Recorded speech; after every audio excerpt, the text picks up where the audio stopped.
Hey, what's going on? This is GotMix.net, and we're live. We're here with the Houston legend, in my opinion, Mr. Otto, and we're here today to talk about the mind of an athlete, in which Mr. Moore's going to give us some insight on the mind you must have.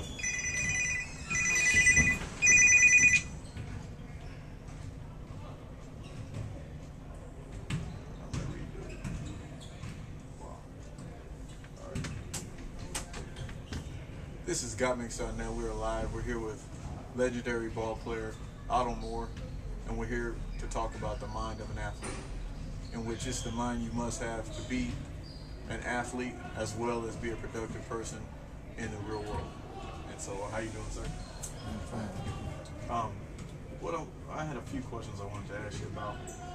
First, we'll get into that. Tell the young kids, you being a former professional ball player yourself, talk about the mind that you have when you were playing and the mind you must have afterwards. Well, the mind that I had, I should have had the mind afterwards. Well, because you're talking about a time when I came along, there was no weightlifting, so to speak. It's what they have today. You had guys that still work. You work, you practice, but you didn't have guys coming maybe 2-3 hours before practice. You were staying 2-3 hours after practice. Yes, and when you say kids, anyone, I tell them, if you're going to do this, you be committed to it, and it's work. That's why when someone say they work hard, well, when you work hard, you don't know you work hard. Because when you read what guys say, he put in 3-4 hours before practice. He put in 3-4 hours after practice. He put in 3-4 hours the day of no practice. So that's working. That's trying to get better at what you do. Right. So when you say young kids, kids, as far as the NBA, tell them forget the NBA. Just try to, if you're trying to do college, Right. do your high school, try to make your high school team, try to be good there. Then as it come along, it breaks down from high school to college, and anything after that, it'd be great for you, but you got to work it. Right. And a lot of kids nowadays, they don't want to work. They're caught up into a lot of other different things that, again, when I played, I'll give you just an example. My freshman year, coach didn't start. Yes, sir. Because he had a senior, and he was told to me that he was obligated, he felt, to start this guy. Right. Now, I don't ever talk about what I do or what I accomplish. Because basically, if you don't know me, you don't even know I even played ball. You're right. So, had I been like today's ball player, I'd have left school. Because Exactly. these guys want to start, they don't want to sit. Yeah. If my mindset would be like these kids today, I would have left. I'd have said, I'm gone. I'm not going to sit behind a guy that can't hardly play. Right. Right. And I should be playing. Yes, sir. And I know I should be playing. Right. But you're telling me you're not going to play me because he's a senior. Well, these guys nowadays, they want to start. They're impatient. And like one guy told him, he had a coach up at Hostel wanted him, sight unseen. I'm talking Hostel, University of New York. Well, I told him, I said, listen, don't get caught up in stuff. The coach told him, Peter not going to start him. He didn't need him on red shirt because he had a guy named Speedy Claxton, if I'm not mistaken. Yes, sir. He had Speedy at the time. Yes, sir. He said, I'm going to need you for the next year. This guy didn't want to listen. So he goes to a school, a small school in Dallas, and after one semester, well, after the year was over, he back here in Houston. And I told you before you went anywhere, don't get caught up in start. Don't let that be a factor of what you're going to do in school, because that could determine a lot of what's going to happen to you from then on, and it did.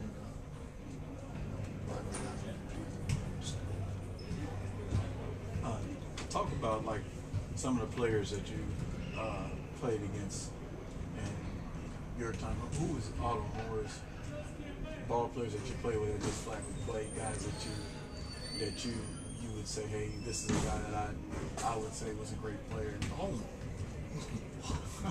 All of them. Yes, sir. Yeah, I mean, well, this is the majority of all of them as compared to today. A couple of friends of mine, we talked, and like one of them said, "You don't want to talk about it." I said, "Do you know if you was playing today and you was averaging what you was averaging back then, you be making 5 or 6, 7 million a year?" He said, "I don't want to talk about it." I said, "Couple, you don't want to talk about it?" I said, "Do you?" He said, "I don't want to talk about it. I'm gonna hang up because I talked to him. I'm gonna hang up." They serious. They don't want to talk about it. Yes, sir. And when I look and you see where a guy averages 8 points and 5 rebounds, and he signs like 30 million in 5 years. That's, you know, just on those stats alone. So when you say who, you know, back then you got West Unseld, you got Walt Frazier, you got Willis Reed, Right. you got Nate the Great. And like I tell them, they didn't call him Nate the Great just to say Nate the Great. Yes, sir. Nate Thurman was great. Yes, sir. You know, and then Russell, you don't have to mention Russell. John Havlicek, Bob Cousy, Sam Jones, K.C. Jones. You know, you Elgin Bell. You know, and I can go on and you go on with it. You know, I ain't say Jerry West. Right. You know, right. you can go on. Dave Bean.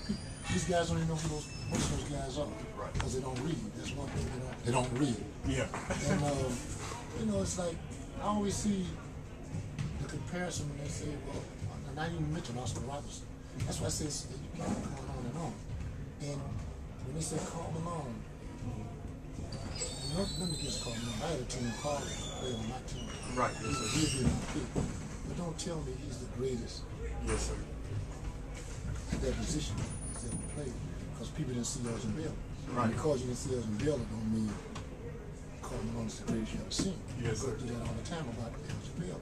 Yes, sir. You got to see Elgin Bell. Go read about Elgin Bell. If you didn't see him, go read up on Elgin Bell. And again, these guys that got all these points, 25,000, 32,000 points over a span of career. Elgin Bell,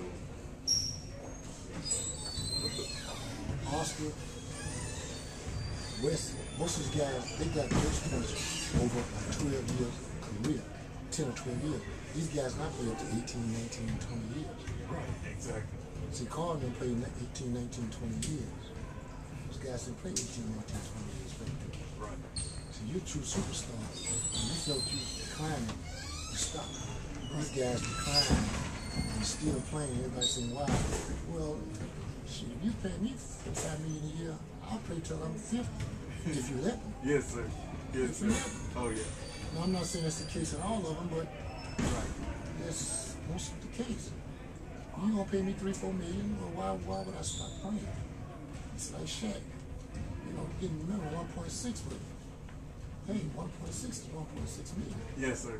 Any way you slice it, so why not play?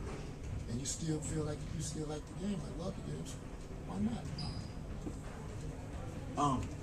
Well, since we're here at Fondy, I'm from Long Beach, California. And they have Venice Beach is a predominantly major place to play ball on Belmont Shore. But coming here at the Fondy, talk about guys that you got a chance to play with or played against at the Fondy. What is Fondy all about for those people that don't know? Well, Fondy was a place you could come at the time that you could see professional athletes pretty much during the summertime. Right. Well, Fondy's changed direction on another direction. You don't see that many pros here anymore. Yes. Even in the pro-am summer league that they have. And back then, the pro-am used to be what it was, a pro-am, because you might have 5 or 6, 7 pros on one team in the pro-am. Now you may have 2 pros on the team, or you have guys that played in the league, now no longer playing in the league, that are playing in the pro-am. But all players don't come down like they used to come down. Yes, sir. Like they did back, say maybe 10, 15 years ago. Exactly. So we have a different time now. Funny just has their name. Oh, yeah. It's going to keep the name just like the Rucker in New York. Oh, yeah. Yes, sir. I don't know if the Rucker is still the same, but I know one time the Rucker was. Yes, sir. If you go to see the Rucker, you see somebody. That's wonderful.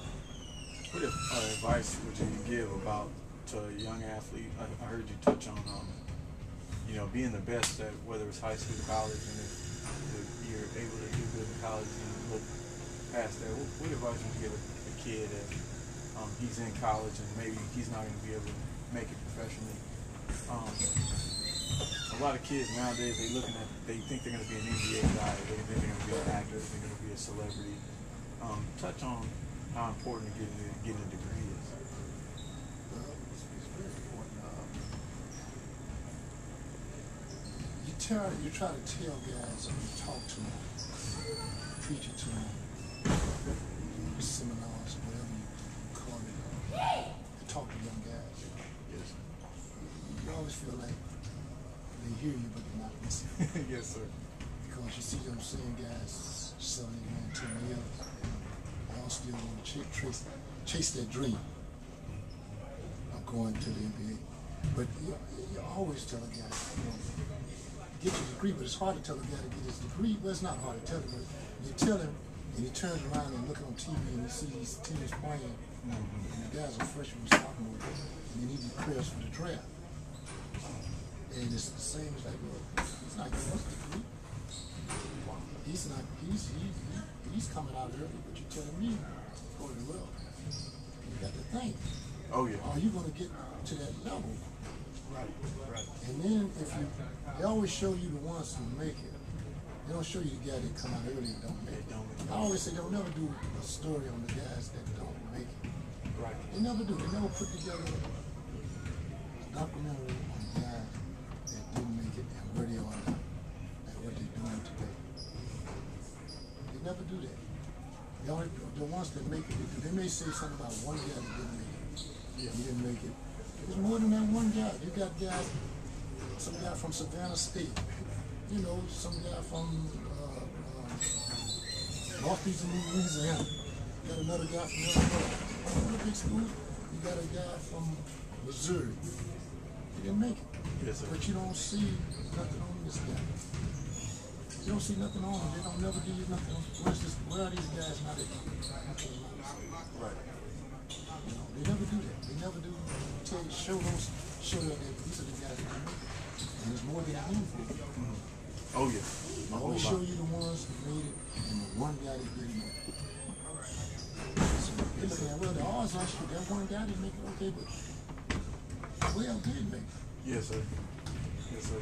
But you always try to tell them, go to school, and you need to get that paper.